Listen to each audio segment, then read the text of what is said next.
à tous, je suis très heureuse de vous retrouver pour les guidances sentimentales de la période juin-juillet. Je vais donc vous présenter les tarots que je vais utiliser pour ces différents tirages, le relationnel et le vie émotionnelle, et aussi vous parler de ma toute dernière formation qui est sortie et qui vous permet d'apprendre le tarot en autonomie. Alors, on y va avec les jeux. Donc, il y aura les 12 d'Aliasquet pour les cartes signes comme d'habitude. Il y aura aussi le tarot de Marseille de Grimaud pour les arcades majeures, notamment celle qui donne la tendance du tirage relationnel, qui lui sera fait avec The Spirit Animal Tarot. Et ensuite, le tirage de vie émotionnelle que vous trouverez en deuxième partie de vidéo sera fait avec le tarot du corbeau et concernera les célibataires ou toute personne en travail personnel ou en recherche par rapport à sa vie relationnelle et sentimentale. Voilà pour les jeux que je vais utiliser sur cette session de vidéo. Concernant la formation que je vous propose, ce week-end est sorti le tarot en toute autonomie. J'ai créé pour vous une formation téléchargeable avec des fichiers PDF et des vidéos explicatives où vous pourrez apprendre dans les arcades majeures à l'endroit à faire un tirage en croix et à répondre à la plupart de vos questions. Et dans les arcades majeures à l'envers, vous trouverez deux autres formes de tirage qui viendront enrichir votre lecture, votre pratique et du coup qui vous permettront d'aller plus loin dans vos questions. J'ai conçu ça de façon très pédagogique pour que vous puissiez comprendre la logique de l'analyse. Les fiches arcanes vous permettent de savoir exactement ce que veut dire la carte selon sa position dans le tirage, ce qui vous permet immédiatement de faire des analyses qui ne seront pas biaisées par des erreurs d'interprétation ou par parfois l'erreur fatale au tarot, c'est de faire dire aux cartes ce que l'on a envie d'entendre. Eh bien, j'ai conçu ma formation pour éviter ce biais-là et vous permettre d'être tout de suite dans une bonne analyse et avoir réponse à vos questions. Donc n'hésitez pas, le prix de lancement c'est juste un tout petit peu moins que le prix d'une séance, d'une consultation avec moi, donc ça vaut le coup, lancez-vous, vous aurez les liens en dessous dans la barre d'infos de la vidéo.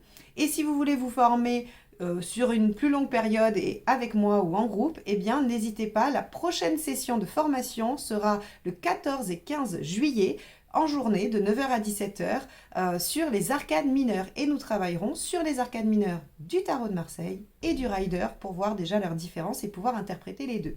Donc n'hésitez pas à m'envoyer un mail, à vous inscrire directement sur mon site. Les inscriptions sont ouvertes à partir de maintenant.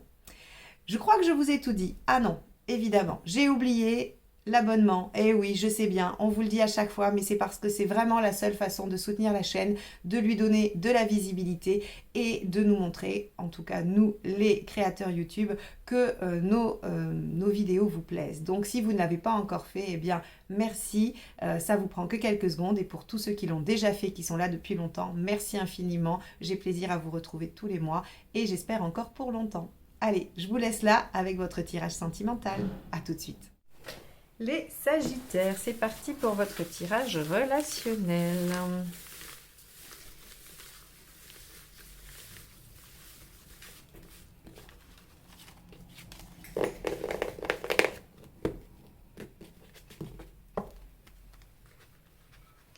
Alors, hop, celle-ci.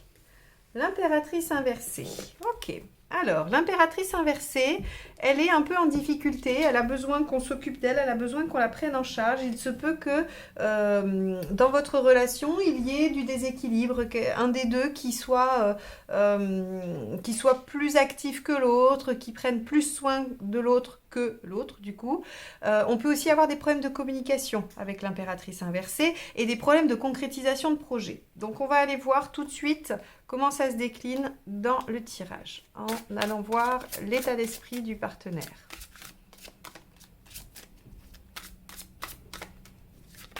Hop, celle-ci s'est retournée dans le paquet. Ah non, il y en a plein. Alors, on va les regarder, mais je vais les reprendre après parce que quand il y en a 4, je ne les garde pas. Le monde, donc ouverture d'esprit, on a envie d'aller vers son épanouissement. Le page de bâton, on sait qu'il y a quelque chose à changer dans son attitude. Reine ou dame d'épée, on a besoin de se positionner. Et as de bâton, on a envie ou il y a quelque chose qui redémarre et qui enthousiasme. Allez, donc état d'esprit du partenaire, on revient. Voilà, je vous les ai donnés pour que s'il y avait des messages à passer. Allez, vous prenez ou vous laissez, mais en tout cas, c'est sorti. Allez, état d'esprit du partenaire Sagittaire, s'il vous plaît. Ok, 8 d'épée. Donc effectivement, on a un manque de confiance, un manque de visibilité. Alors manque de confiance en soi, manque de visibilité sur les solutions possibles dans la situation. Avec le 8 d'épée, on va avoir quelqu'un qui semble bloqué par ses propres limites. Hein. Donc, ok, un partenaire qui a du mal à voir comment les choses peuvent évoluer, soit pour lui-même, soit pour la relation. Et vous, votre état d'esprit... Ah bah 10 de coupe, vous avez envie d'être dans le plaisir, dans le bonheur. Mais du coup, effectivement, on n'est pas du tout sur la même énergie. C'est-à-dire que vous êtes dans l'épanouissement, hein, vous êtes plutôt dans le monde que j'ai tiré tout à l'heure, hein, l'envie d'aller vers ce qui vous tient à cœur, ce qui vous fait plaisir, envie de construire quelque chose de sécurisant, d'agréable. Et puis, on va avoir un partenaire qui semble ne pas voir plus loin qu'à quelques jours, ou en tout cas ne pas voir les perspectives. Hein. Ok, alors qu'est-ce qu'il y a à dépasser dans cette situation?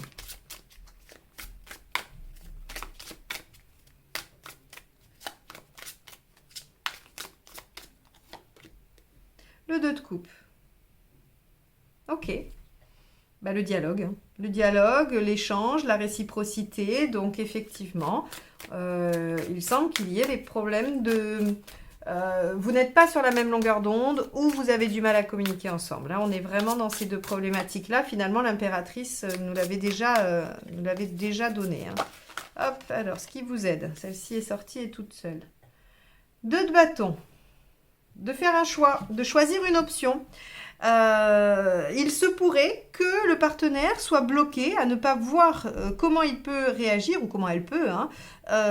Et ce qui va aider, c'est de trancher et de faire un choix. Le 2 de bâton, c'est je suis face à 2 options. Je dois choisir. Il faut que je choisisse l'un ou l'autre, ou l'une ou l'autre. Il faut que j'aille soit vers l'option A en renonçant totalement à l'option B, soit je prends l'option B et je renonce totalement à l'option A. Donc là, ici, il y a un véritable choix. On est dans le 2 de bâton, le 2 de coupe. Il y a un choix amoureux, il y a un choix affectif à faire. En tout cas, le bâton, c'est émotionnel. Hein, donc ça vous touche ou ça touche le partenaire. Je rappelle que cette colonne-là concerne soit vous, soit le partenaire, soit les deux. Donc là, on a vraiment quelque chose qui demande à être tranché finalement, hein, à être aussi discuté, puisqu'on a dans les deux des aspects d'échange, de communication. Alors, qu'est-ce qui ne vous aide pas? Un 2 aussi, la papesse. De rester secret. De rester secret, de tout intérioriser, de ne rien dire. Donc là, on pourrait imaginer quand même que l'impératrice inversée concerne la difficulté de la communication en premier lieu. Et cette communication, elle se fait en tout cas, elle bloque au sujet d'un projet ou de quelque chose à concrétiser ou d'une décision à prendre. On a vraiment ça. Parce que la papesse va nous parler des secrets, des non-dits, de la réflexion et de la non-action. Donc là, on vous dit, c'est plus vraiment l'heure de réfléchir. J'aurais tendance à penser, les Sagittaires, que c'est plutôt votre partenaire qui bloque que vous, puisque vous êtes en 10 de coupe, donc vous êtes déjà vraiment prêt à aller plus loin et aller vers la réalisation, que le partenaire semble se mettre des bâtons dans les roues tout seul ou toute seule. Allons voir l'intention du partenaire, parce que ça peut venir nuancer, hein, ce 8 d'épée.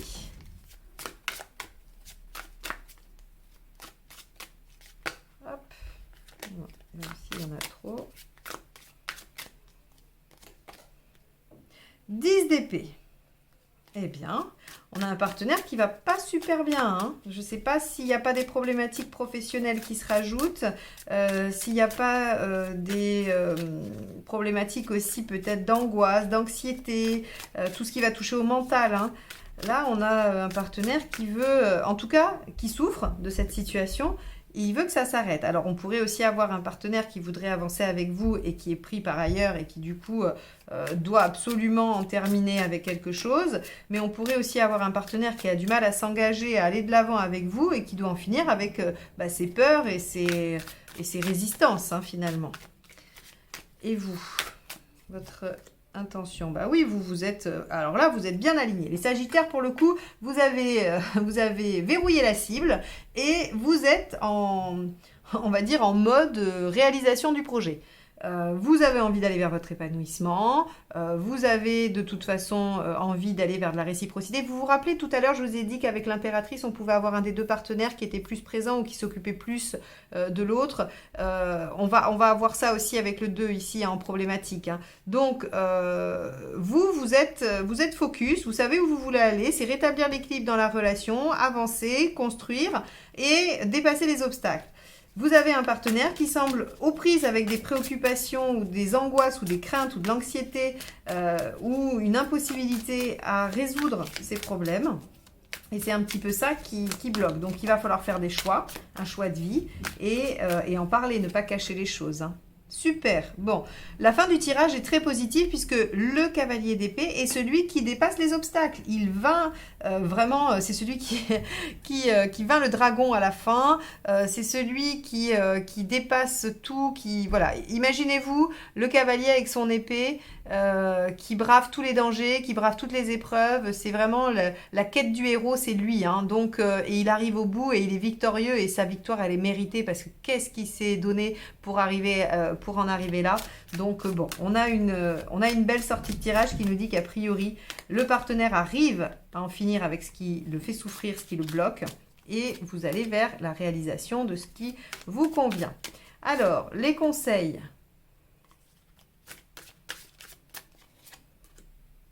Ok. On retrouve cette reine d'épée qui nous dit qu'il va falloir trancher, mais en même temps, c'est pas très étonnant puisqu'ici, je vous ai dit qu'il y avait un 2 de bâton qui vous demandait de faire un choix. On a le 5 de denier qui, lui, nous parle des peurs, mais je pense que ça s'adresse aux partenaires. Hein. Il va falloir lâcher des peurs qui ne sont pas réelles. Le 5 de denier nous dit toujours qu'on craint quelque chose qui n'est qu'à l'intérieur de nous-mêmes et qui ne trouve pas de fondement dans la réalité. Et le 4 de coupe, c'est un peu pareil, on a du mal à voir le potentiel de la situation. Alors c'est marrant, j'ai l'impression que ces conseils, ils s'appliquent à votre partenaire. Peut-être qu'ils pourraient s'appliquer à vous en cas de découragement. Si jamais, le 6 de bâton, il commençait à flancher, on vous dit, quand même, voyez le positif, n'ayez pas peur, ne laissez pas vos peurs vous envahir et soyez bien au clair avec vos décisions, soyez tranchés dans ce que vous dites et dans ce que vous faites. Là, les Sagittaires, vraiment, la fin du tirage est belle, donc je suis positive pour vous, les choses vont bien se passer, mais vous pourriez avoir quelques suées sur le mois en vous disant, mais le partenaire ne va jamais réussir à aller au bout, ne va jamais réussir à dépasser les obstacles. Eh bien, si, il y arrive. Donc, courage, persévérance, espoir, il va falloir vraiment, là pour le coup je dis parfois post-it sur le frigo puisque vous allez oublier ce que je vous ai dit d'ici quelques jours, même peut-être quelques heures. Et je dis toujours post-it sur le frigo, je dois continuer à y croire, les choses vont s'apaiser à la fin du mois ou en tout cas on va avoir une belle récompense, une belle récolte. Bon. J'espère que ce tirage vous aura permis de comprendre certains aspects de votre situation, qu'il vous aura amené des pistes de réflexion. Comme je le dis souvent, c'est les seuls objectifs de mes tirages. Ils n'ont pas d'autre prétention que de vous donner matière à réfléchir sur ce qui vous arrive et vous donner peut-être quelques clés, des petites clés, pour trouver parfois quelques solutions à vos problématiques. Donc j'espère que ça a rempli son rôle. Et on va passer tout de suite au tirage de vie émotionnelle.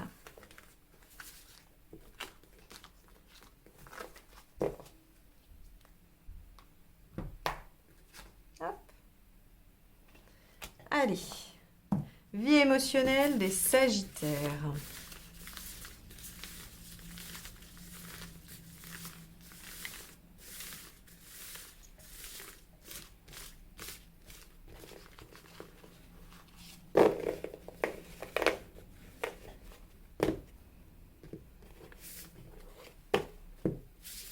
Hop. Alors, votre état d'esprit. Le soleil, rien que ça, tout va bien. Vous êtes bien les Sagittaires, vous êtes en bonne disposition. La roue de fortune, ok, inversé. Hein. Pourquoi ça ne marche pas? La tour, ce qu'il faut faire pour que ça marche. L'issue à court terme, magnifique. Et à plus long terme, magnifique aussi. Moi, j'aime beaucoup la tempérance inversée. Hein. Elle parle d'authenticité, elle parle d'affirmation. Moi, je l'aime beaucoup. Pas du tout négative. Hein. De toute façon, ça reste l'ange guérisseur, même quand il est à l'envers. Donc, voilà. Alors, votre état d'esprit, le soleil. Donc, vous avez envie d'aller vers l'extérieur, vous avez envie de rayonner, vous avez envie de vous sentir bien, vous avez envie de profiter de l'instant présent, vous avez envie probablement de mettre en lumière votre vie relationnelle sentimentale. Donc si vous êtes célibataire, envie de rencontrer quelqu'un, ou alors envie d'être bien dans votre vie.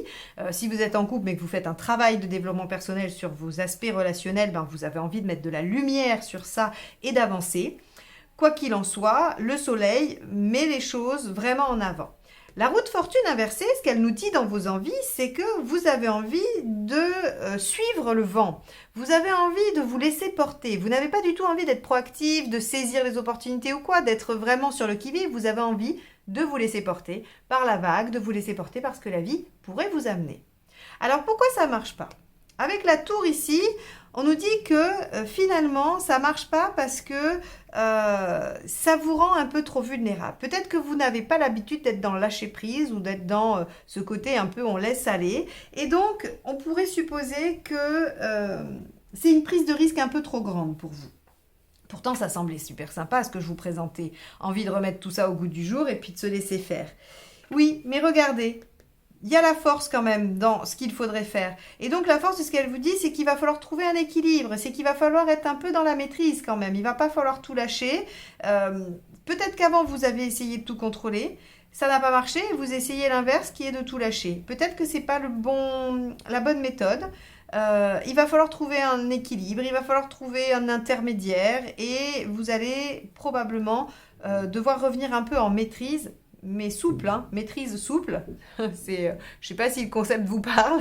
Mais voilà, il faut maîtriser les choses, mais avec souplesse. Donc, et non rigidité, comme on fait très souvent tous d'ailleurs. La maîtrise naît de l'angoisse, et quand il y a de l'angoisse, on a besoin de verrouiller et on se rigidifie sur les choses. Ça, c'est peu importe le signe. Voilà, et ça arrive à tout le monde selon les moments de vie. Quoi qu'il en soit, ici, je vous parle de maîtrise en souplesse. Et regardez, si vous arrivez à être un peu dans l'intermédiaire, si vous arrivez à ne pas vous faire trop violence et à ne pas trop chambouler vos habitudes, eh bien regardez, on a les amoureux qui arrivent ici à court terme. Donc pour moi, les Sagittaires, si vous êtes relax, en étant dans l'acceptation de ce qui peut arriver, mais quand même un peu proactif et un peu en maîtrise quand même de ce que vous mettez en place, eh bien il y a une rencontre possible pour vous, les célibataires. Pour les autres, il y a une guérison, un apaisement, un équilibre retrouvé. Il y a de toute façon un bien-être affectif qui se présente dès le mois de juin. Et avec tempérance inversée, ce qu'on nous dit, c'est que vous arrivez à vous affirmer et à ne plus être dans des relations ou dans des situations où vous allez vous dire c'est pas grave, je vais prendre quand même parce que ça me va pas totalement, mais je vais pas faire de vagues, je vais pas enquiquiner mon monde, quoi, je vais faire avec. La tempérance inversée, elle arrête de s'oublier à la faveur de l'harmonie, à la faveur de la paix autour d'elle.